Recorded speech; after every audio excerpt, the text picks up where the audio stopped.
ভারতীয় পুরাণ অনুসারে গজানন বা গণেশের পুজো সবার আগে হওয়ার পেছনে দুটি কাহিনী পাওয়া যায়। গণেশকে নিজের গায়ের ময়লা থেকে তৈরি করেছিলেন পার্বতী। গণেশের জন্ম দেওয়ার সময় সেখানে মহাদেব উপস্থিত ছিলেন না, তাই গণেশের জন্মের কথা প্রথমে তিনি কিছুই জানতেন না। পার্বতী স্নানে যাওয়ার আগে ছোট্ট গণেশকে দরজা পাহারা দেওয়ার দায়িত্ব দিয়ে যান। তাঁর স্নান সম্পূর্ণ না হওয়া পর্যন্ত যেন কেউ সেখানে প্রবেশ করতে না পারে তার নির্দেশ দেন পার্বতী। একটু পরেই মহাদেব সেখানে উপস্থিত। তিনি ভেতরে যেতে গেলে তাকে আটকান গণেশ।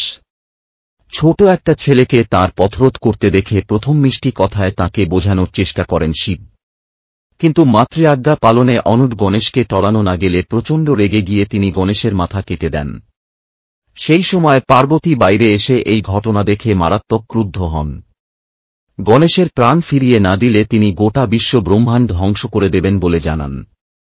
নিজের কাজে অনুতপ্ত শিব তখন তার অনুচরদের বলেন যে উত্তর দিকে মাথা দিয়ে শুয়ে আছে এমন কাউকে দেখলে তার মাথা কেটে নিয়ে আসতে। মহাদেবের অনুচররা উত্তর দিকে মাথা দিয়ে একটি হাতিকে শুয়ে থাকতে দেখে সেই হাতির মাথা কেটে নিয়ে আসে। গণেশের শরীরে হাতির মাথা লাগিয়ে তার প্রাণ ফিরিয়ে দেন মহাদেব। এরপর নিজের পুত্রকে তিনি আশীর্বাদ করেন যে সবার আগে গণেশের পুজো করতে হবে।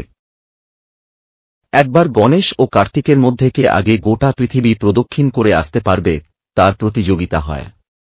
কার্তিক মনে করেন যে নাদুস নুদুস গণেশ ইঁদুরের পিঠে চড়ে কখনোই তার আগে পৃথিবী প্রদক্ষিণ করে আসতে পারবেন না, কিন্তু তিনি ময়ূরের পিঠে চড়ে গোটা পৃথিবী ঘুরে এসে দেখেন যে গণেশ আগে থেকেই সেখানে বসে আছেন।